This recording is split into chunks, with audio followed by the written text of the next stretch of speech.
तीन बहनों की लालची भाभी। करिश्मा, रेशमा और मनीषा 3 बहनें हैं। उनका एक भाई भी है, मयंक। मयंक अपनी बहनों को बहुत प्यार करता है, लेकिन मयंक की पत्नी सविता इस मामले में मयंक से बिल्कुल ही अलग है। वो अपनी ननदों का जितना बुरा कर सकती है उतना बुरा करती ही रहती है और अपनी ननदों पर हुक्म भी चलाती है। करिश्मा, करिश्मा, तुमने अभी तक नाश्ता नहीं बनाया? तुम्हारे भैया को ऑफिस जाने में देर हो रही है। हाँ भाभी, बस अभी बनाती हूँ। करिश्मा, तुम ये ढीलापन छोड़ दो। कल को पराये घर जाना है। वहाँ अगर तुम इस तरह से काम करोगी तो लोग क्या कहेंगे कि माँ ने और भाभी ने कुछ सिखाया नहीं। और तुम्हारी दोनों बहनें कहाँ हैं? रेशमा मार्केट गई है और मनीषा सो रही है। क्या? सुबह के 8 बज रहे हैं और ये महारानी अभी भी सो रही है? ये कहते हुए सविता अपनी सास दुर्गा देवी के पास जाती है। माँ जी, देख रही हो अपनी बेटियों के तौर तरीके? क्या हुआ बहू, सुबह सुबह क्या कर दिया मेरी बेटियों ने? अरे एक तो अभी अभी उठकर किचन में गई है, दूसरी सुबह सुबह बाहर चली गई और तीसरी अभी तक सो रही है। क्या करूं मैं इन तीनों का? मैं तो परेशान हो गई हूँ। जा जाकर उठा उसे और रेशमा से मैं बात करती हूँ। सविता सीधा मनीषा के कमरे में जाती है और उससे कहती है, महारानी जल्दी उठो, सूरज सर पर आ गया है। भाभी थोड़ी देर और सोने दो ना, मैं रात को लेट सोई थी। वो क्या ना, यूनिट टेस्ट चल रहा है। शराफत से उठती है या नहीं, या फिर पानी की भरी बाल्टी डालूं तेरे ऊपर? नहीं नहीं भाभी, मुझे बिस्तर में नहीं लाना, उठती हूँ मैं। मनीषा जल्दी से उठकर बाथरूम में चली जाती है। सभी आराम से बैठकर नाश्ता कर रहे होते कि तभी रेशमा बाजार से हाथ में सामान लिए आ जाती है। रेशमा को देखते ही सविता उस पर बरस पड़ती है।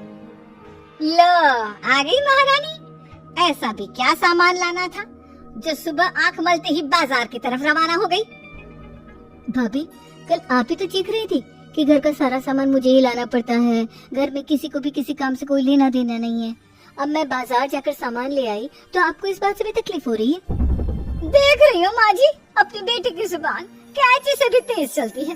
और मयंक, आप तो कुछ कहेंगे नहीं अपनी लाडली बहन को? रेशमा, अपनी भाभी से ऐसे बात नहीं करते। चलो माफी मांगो। भैया, मैं क्यों माफी मांगू? अब भाभी से बोलिए ना कि हम पर कम हुक्म चलाया करे। हम इस घर की बेटियां हैं और आपकी पत्नी की ननद है, नौकरानी नहीं। लो कर लो बात। इनकी भलाई के लिए कुछ भी बोलो तो इन्हें बुरा लग जाता है। इस घर में यही इज्जत है मेरी। देख लो माँ जी, आपकी बेटी किस लहजे में मुझसे बात कर रही है। सविता वहाँ से चली जाती है।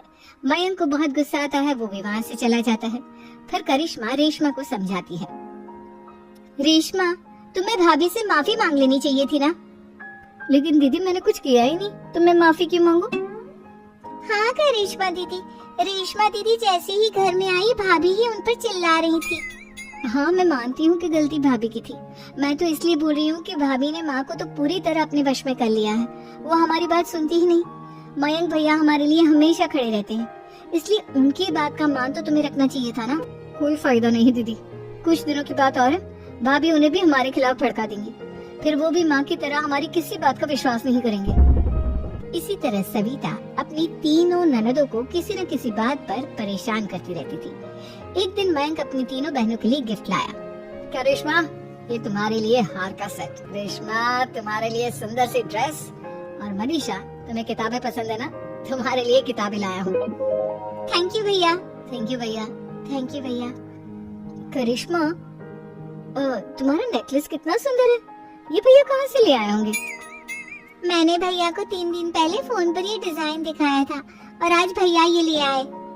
सविता तो अपनी ननदों के गिफ्ट्स देखकर जल गई और करिश्मा का नेकलेस तो उसे भी बहुत पसंद आया था। अपनी बहनों के लिए कितना अच्छा नेकलेस लेकर आए हैं, मुझे कभी कोई गिफ्ट नहीं दिया। मैं आज ही ये हार चुरा लूंगी। रात में सविता करिश्मा का हार चुरा लेती है और इसी तरह उसे अपनी ननदों की जो भी चीज अच्छी लगती वो उसे मांगती नहीं, बल्कि रात के अंधेरे में चुरा लेती। इसी तरह दिन बीतते गए और सविता ने मयंक के दिल में भी उसकी बहनों के लिए नफरत पैदा कर दी। एक दिन मयंक ने करिश्मा और रेशमा के लिए रिश्ता देखा और ये बात उसने घर में सबको बताई। माँ, करिश्मा और रेशमा के लिए बहुत अच्छा रिश्ता आया है, वो लोग कल इन्हें देखने आ रहे हैं। आप और सविता मिलकर सारी तैयारी कर लेना। ये सुनकर करिश्मा और रेशमा खुश हो जाती है, लेकिन सविता सोचती है, अगर इन दोनों बहनों की शादी हो गई तो घर और बाहर का काम कौन करेगा?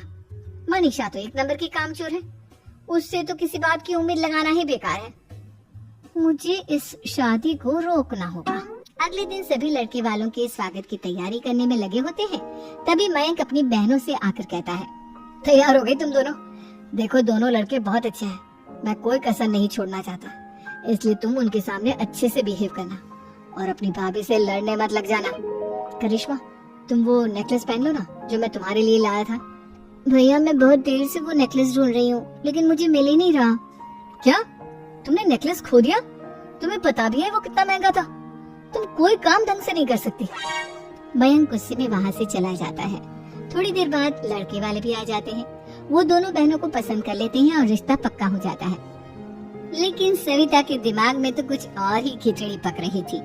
वो पंडित जी के पास करिश्मा की कुंडली लेकर जाती है और उन्हें पैसे देकर करिश्मा की कुंडली बदलवा देती है। जब लड़के वालों के पास करिश्मा की कुंडली जाती है तो वो दुर्गा को फोन करते हैं। बहन जी, हमने करिश्मा की कुंडली अपने पंडित जी को दिखाई थी। आपकी बेटी की कुंडली नहीं बल्कि दोषों का पिटारा है।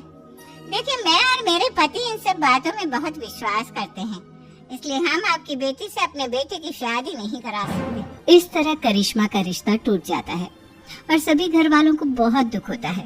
अब कविता सोचती है, चलो करिश्मा का तो रिश्ता टूट गया, अब रेशमा का भी रिश्ता तोड़ना है। क्या करूं? अब सविता आवाज बदलकर किसी अननोन नंबर से रेशमा के होने वाले ससुराल में फोन करती है। हेलो, मैं कौन हूँ कौन नहीं ये आपके लिए जानना जरूरी नहीं, बस इतना सुन लो कि रेशमा का 2 साल से किसी के साथ अफेयर चल रहा है। बस रेशमा का रिश्ता तोड़वाने के लिए सविता का इतना कहना काफी था। अब रेशमा का भी रिश्ता टूट गया। मयंक और दुर्गा देवी ने रेशमा को खूब खरी खोटी सुनाई और उससे बार बार उस लड़के के बारे में पूछने लगी। आप दोनों मुझे क्यों परेशान कर रहे हो? अरे कोई लड़का होगा मेरी लाइफ में तो मैं बताऊंगी ना, जब कोई है ही नहीं तो कहाँ से लाऊं मैं कोई लड़का? तेरे होने वाले ससुराल वालों को फोन किसने किया था? माँ, मैं नहीं जानती किसने फोन किया था, मैं सच कह रही हूँ। मैं तो पहले ही कह रही थी इसकी लगाम खींच कर रखो, लेकिन मेरी सुनता ही कौन है? आप चुप रहिए भाभी, ये सब आपका ही किया धरा है। अब तीनों बहनों को विश्वास हो जाता है कि ये सब उनकी भाभी ही कर रही है। तीनों बहनें अपनी भाभी को सबक सिखाने के लिए एक वकील कर लेती हैं और घर में हिस्सा मांगा। देखो भैया, माँ बाप की जायदाद में जितना बेटों का हक होता है उतना ही बेटियों का, इसलिए इस घर के 4 हिस्से होंगे और हमें अपना हिस्सा चाहिए। मैंने तुम्हारे लिए क्या क्या नहीं किया और तुम इस घर में हिस्सा मांग रही हो? भैया, आप और माँ हम बहनों की कोई बात नहीं सुनते हो और भाभी हमारी शादी नहीं होने देगी क्योंकि उन्हें लगता है कि आप हमारी शादी में ज्यादा पैसा लगाओगे और उन्हें हम जैसी फ्री की नौकरानी कहाँ मिलेगी। तो हम भाभी के साथ तो रह नहीं सकते, हम बहनों को अपना हिस्सा चाहिए। अरे तुम्हें शर्म आनी चाहिए अपनी भाभी पर ऐसा इल्जाम लगाते हुए, वो तुम्हारे बारे में कितना सोचती है। हाँ माँ, भाभी हमारे बारे में बहुत सोचती है, दिन रात बस यही सोचती रहती है कि किस तरह से अपनी तीनों ननदों को परेशान करूं और कभी मुझे पढ़ने भी नहीं देती। दोनों बहनों का रिश्ता भी तो इन्होंने ही तोड़वाया है और रात में हमारे कमरे में आकर हमारी चीजें भी चुराती है। इसी तरह सविता की तीनों ननदें अपनी बात पर अड़ी रही। अब कोर्ट में तारीख भी शुरू हो गई। जब सविता को लगा कि उसकी तीनों ननद इतनी आसानी से नहीं मानने वाली, तो उसने अपने पति और सास को सारी सच्चाई बता दी और अपनी तीनों ननद से माफी मांगी। मयंक और दुर्गा को भी अपनी गलती का एहसास हो गया।